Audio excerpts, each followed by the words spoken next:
Assalamualaikum sahabatku semuanya. Semoga hari ini kita semua dalam keadaan sehat dan dilancarkan rezekinya. Amin amin ya robbal alamin. Bismillahirrahmanirrahim. Hadirin yang terhormat dan berbahagia, mari kita simak kisah Abu Nawas berikut ini. Pada suatu sore, ketika Abu Nawas sedang mengajar murid-muridnya, ada dua orang tamu datang ke rumahnya. Yang seorang adalah wanita tua penjual kahwa, sedang satunya lagi adalah seorang pemuda berkebangsaan Mesir. Wanita tua itu berkata beberapa patah kata kemudian diteruskan dengan si pemuda Mesir. Setelah mendengar pengaduan mereka, Abu Nawas menyuruh murid-muridnya menutup kitab mereka.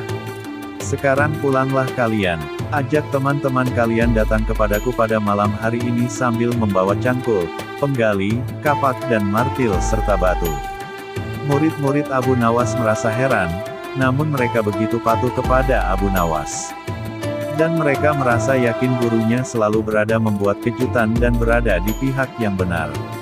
Pada malam harinya mereka datang ke rumah Abu Nawas dengan membawa peralatan yang diminta oleh Abu Nawas. Berkata Abu Nawas, "Hai kalian semua, pergilah malam hari ini untuk merusak Tuan Kadi yang baru jadi." "Hah? Merusak rumah Tuan Kadi?" gumam semua muridnya keheranan. "Apa? Kalian jangan ragu, laksanakan saja perintah gurumu ini," kata Abu Nawas menghapus keraguan murid-muridnya. "Barang siapa yang mencegahmu, jangan kau pedulikan, terus pecahkan saja rumah Tuan Kadi yang baru. Siapa yang bertanya, katakan saja aku yang menyuruh merusak. Barang siapa yang hendak melempar kalian, maka pukullah mereka dan imparilah dengan batu." Habis berkata demikian, murid-murid Abu Nawas bergerak ke arah Tuan Kadi. Laksana demonstran mereka berteriak-teriak menghancurkan rumah Tuan Kadi. Orang-orang kampung merasa heran melihat kelakukan mereka. Lebih-lebih ketika tanpa basa-basi lagi mereka langsung merusak rumah Tua Kadi. Orang-orang kampung itu berusaha mencegah perbuatan mereka, namun karena jumlah murid-murid Abu Nawas terlalu banyak maka orang-orang kampung tak berani mencegah. Melihat banyak orang merusak rumahnya, Tuan Kadi segera keluar dan bertanya, "Siapa yang menyuruh kalian merusak rumahku?" Murid-murid itu menjawab, "Guru kami Tuan Abu Nawas yang menyuruh kami." Habis menjawab begitu mereka bukannya berhenti malah terus menghancurkan rumah Tuan Kadi hingga rumah itu roboh dan rata dengan tanah. Tuan Kadi hanya bisa marah-marah karena tidak orang yang berani membelanya. Dasar Abu Nawas provokator, orang gila. Besok pagi aku akan melaporkannya kepada Baginda. Benar? Esok harinya Tuan Kadi mengadukan kejadian semalam sehingga Abu Nawas dipanggil menghadap Baginda. Setelah Abu Nawas menghadap Baginda, ia ditanya, "Hai Abu Nawas, apa sebabnya kau merusak rumah Kadi itu?"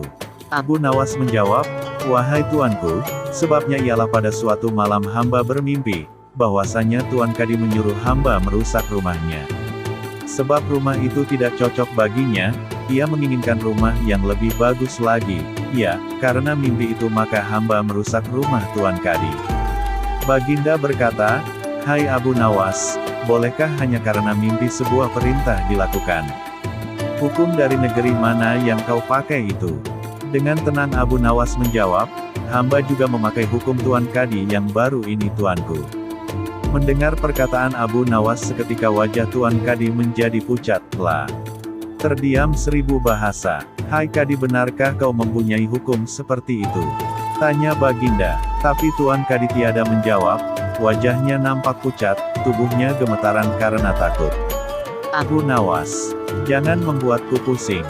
Jelaskan kenapa ada peristiwa seperti ini." Perintah Baginda. "Baiklah." Abu Nawas tetap tenang. "Baginda, beberapa hari yang lalu ada seorang pemuda Mesir datang ke negeri Baghdad ini untuk berdagang sambil membawa harta yang banyak sekali. Pada suatu malam ia bermimpi kawin dengan anak Tuan Kadi dengan mahar, mas kawin, sekian banyak. Ini hanya mimpi Baginda." Tetapi Tuan Kadi yang mendengar kabar itu langsung mendatangi si pemuda Mesir dan meminta mahar anaknya. Tentu saja pemuda Mesir itu tak mau membayar mahar hanya karena mimpi. Nah, disinilah terlihat arogansi Tuan Kadi.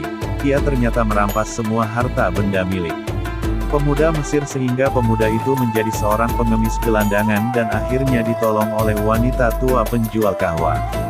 Baginda terkejut mendengar penuturan Abu Nawas, tapi masih belum percaya 100%, maka ia memerintahkan Abu Nawas agar memanggil si pemuda Mesir. Pemuda Mesir itu memang sengaja disuruh Abu Nawas menunggu di depan istana, jadi mudah saja bagi Abu Nawas memanggil pemuda itu ke hadapan Baginda. Berkata Baginda Raja, "Hai anak Mesir, ceritakanlah hal ihwal dirimu sejak engkau datang ke negeri ini." Ternyata cerita pemuda Mesir itu sama dengan cerita Abu Nawas. Bahkan pemuda itu juga membawa saksi yaitu Pak Tua pemilik tempat kos dia menginap. Kurang ajar, ternyata aku telah mengangkat seorang kadi yang bejat moralnya. Baginda sangat murka. Kadi yang baru itu dipecat dan seluruh harta bendanya dirampas dan diberikan kepada si pemuda Mesir. Setelah perkara selesai, kembalilah si pemuda Mesir itu dengan Abu Nawas pulang ke rumahnya. Pemuda Mesir itu hendak membalas kebaikan Abu Nawas. Berkata Abu Nawas, "Janganlah engkau